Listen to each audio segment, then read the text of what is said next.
না। আমি কয়দিন আগে আমারই একটা বেস্ট ফ্রেন্ডকে জিজ্ঞেস করলাম, আলবির সাথে তো দেখলাম, আরো এটা আমি দেশে যাওয়ার আগে, যে তুই ভালো নাটক করতেছিস। বলিস না বোন, একটা মাদার চোদ। একদম এমনি বলছে। আলভি, তোমার একটা ভিডিও আমি দেখলাম, যে তুমি বললা আমার ইকরাকে আপনারা দেখতে দেন নাই। আমার ইকরাকে আপনারা দেখতে দেন নাই। তোমার ইকরা যেদিন দুনিয়া ছেড়ে চলে গেল, তারপর থেকে 2 দিন ধরে তুমি অনলাইনে একটা স্ট্যাটাস দিয়ে চুপ করে বসেছিলা। তুমি নেপাল থেকে আসতে পারতেছো না। ভালো কথা, তুমি নেপাল থেকে আসতে পারতেছো না। তুমি তো লাইভে থাকতে পারতা। তুমি তো ইকরাকে ভিডিও কলে দেখতে পারতা। তুমি তো মিনিটের পর মিনিট ইকরাকে ভিডিও কলে জনগণ, যে জনগণকে তুমি আজকে এত ভয় পাচ্ছ, যে এয়ারপোর্ট থেকে নামলেই তোমাকে চিড়ে কেটে খেয়ে ফেলবে, মেরে ফেলবে, তুমি তোমার জীবনকে ভয় পাচ্ছ, জীবনকে বাঁচাইতে চাচ্ছ। তাহলে তোমার জন্য একটা মানুষ যে জীবন দিয়ে দিল, ওই জীবনের জন্য তোমার একটু মায়া হয় নাই? তুমি আবার বলতেছো আমি আমি আমার ছেলেকে সুন্দর একটা জীবন দিব। কেমনে তুমি সুন্দর জীবন দিবে? তোমার নিজের জীবনই তো সুন্দর না। তোমার নিজের জীবনই তো সুন্দর না। আমি কয়দিন আগে আমারই একটা বেস্ট ফ্রেন্ডকে জিজ্ঞেস করলাম, আলবির সাথে তো দেখলাম, আরো এটা আমি দেশে যাওয়ার আগে, যে তুই ভালো নাটক করতেছিস। বলিস না বোন, একটা মাদার চোদ। একদম এমনি বলছে। তোমারে তো আমি চিনি, সেই তুমি আমারে চিনো কি চিনো না বিগ ডিল না। তোমার তো আমি তোমার মিডিয়ার সিনিয়র বড় বোন। তোমারে তো চিনি আমি সে কটকটির আমল থেকে। তুমি কিন, তুমি নিজেকে দাবি করো তুমি কিন। ওই যে থাকে না, মানুষের যখন, এই কথাটা অনেকেই বলে, যে মানুষ যখন একটু ভালো থাকে, একটু ভালো ফেম পায়, একটু তখন হেদায়েত জ্ঞান ভুলে যায়। হেদায়েত জ্ঞান ভুলে যায় যখন আমার তোমারও সেম জিনিস হয়েছে।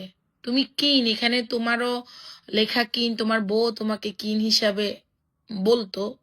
তো সেই জায়গা থেকে তুমি এখন তোমার ছেলেকে সুন্দর একটা জীবন দিবা সবার কাছে বলতেছ।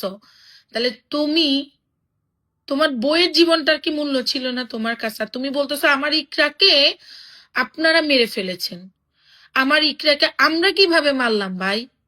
তুমি পরকীয়া মারাচ্ছ, তুমি প্রেম মারাচ্ছ। ইকটার জায়গায় আমি থাকলে তো তুফান আমিও করে ফেলতাম।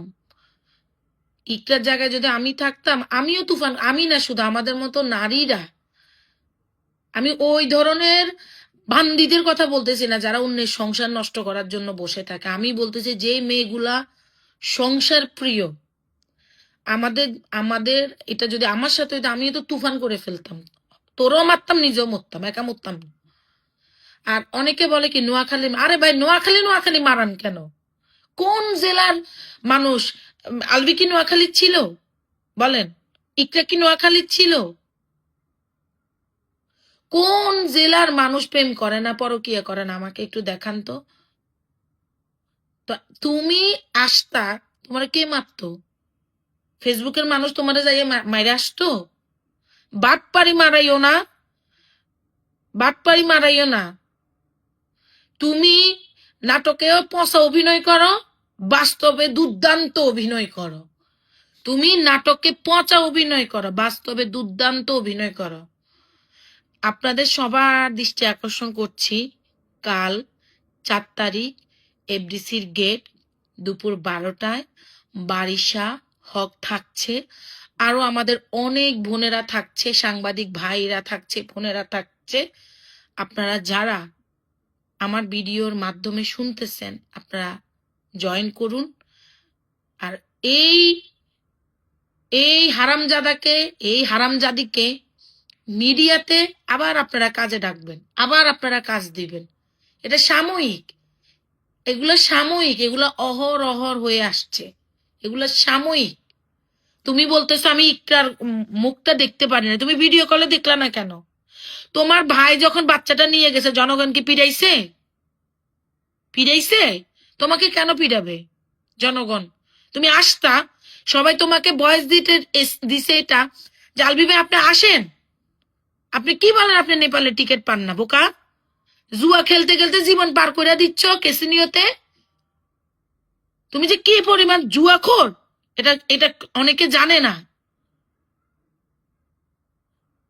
অনেকে জানে, ওই যে বললাম না, তুমি স্ক্রিনে খুবই পচা অভিনয় করো, বাস্তবে তুমি অনেক ভালো অভিনয় করো।